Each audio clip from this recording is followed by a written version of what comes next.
دیکھیے، محمد سمیع صاحب کی بیٹی نے ہولی کھیلا ہے، اس سلسلے میں ہمیں باخبر کیا گیا ہے اور ہم سے مسئلہ شرعی بھی پوچھا گیا ہے۔ اس سلسلے میں فقہ کی یعنی شریعت کی جو باریکی ہے وہ اس کے 2 پوائنٹ ہیں۔ ایک پہلا یہ ہے کہ وہ بچی ہے، نابالغ ہے، ناسمجھ ہے اور اس نے ہولی کھیل لی تو پھر اس پر شریعت کا کوئی حکم لاگو نہیں ہوگا۔ اور اگر وہ بچی بالغ ہے، پڑھی لکھی ہے، سمجھدار ہے اور اس بات کو سمجھ کے کھیلا ہے کہ یہ ہولی غیر مسلموں کا مذہبی شعار ہے، مذہبی شعار سمجھ کر کے اس نے ہولی کھیلی ہے تو پھر شریعت کی نظر میں وہ مجرم ہے، گنہگار ہے اور اس کو توبہ کرنا چاہیے اور آئندہ احتیاط برتنا چاہیے۔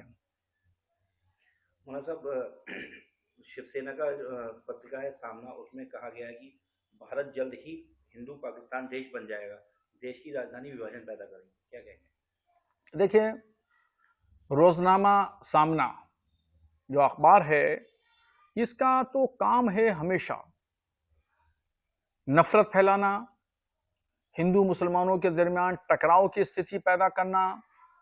یہ جب اس کی استھاپنا ہوئی تھی تب سے سامنا زہر اگلتا ہے، اور اب جو ہندو راشٹر کی بات کر رہے ہیں تو یہ تو بکواس کی بات ہے۔ ہندوستان جمہوری ملک ہے، جمہوری نظام کے تحت چلتا ہے، سنویدھان کے ماتحت ہے، قانون کی بالادستی ہے، سب کو برابری کے حقوق حاصل ہیں، تمام مذہب کے ماننے والے یہاں امن و سکون شانتی کے ساتھ میں رہتے ہیں۔ سنویدھان نے سب کو اپنے مذہبی عقیدے، مذہب، مسلک، مشرب کے مطابق عمل کرنے کی اجازت دی ہے۔ یہ ہندوستان 500 سال تک ایسا ہی چلتا رہے گا، ہندو راشٹر کبھی بھی نہیں ہو سکتا۔ لوگوں کی خام خیالی ہے، وہ خواب دیکھ رہے ہیں ہندو راشٹر کا۔ ہندوستان کبھی بھی ہندو راشٹر نہیں ہو سکتا۔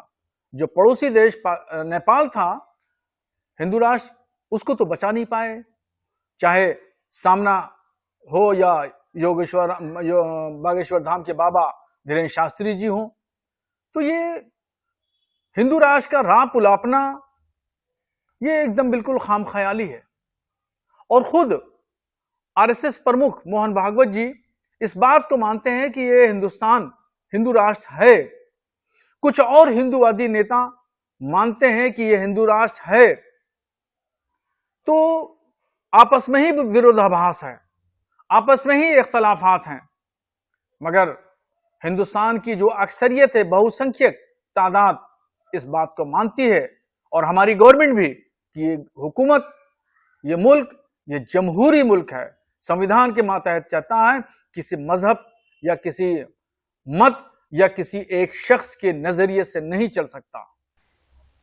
All India Muslim personal law board کا کل دھرنا ہے اور اس نے آج ایک پریس سنوادداتا سمیلن کیا، اس میں کہا ہے کہ دیش سرکار جو ہے ہندو مسلم میں بانٹ رہی ہے، اور کہا ہے کہ سرکار ہندو اور مسلمانوں میں وبھاجن پیدا کرنا چاہتی ہے اور دیش میں اشانتی چاہتی ہے۔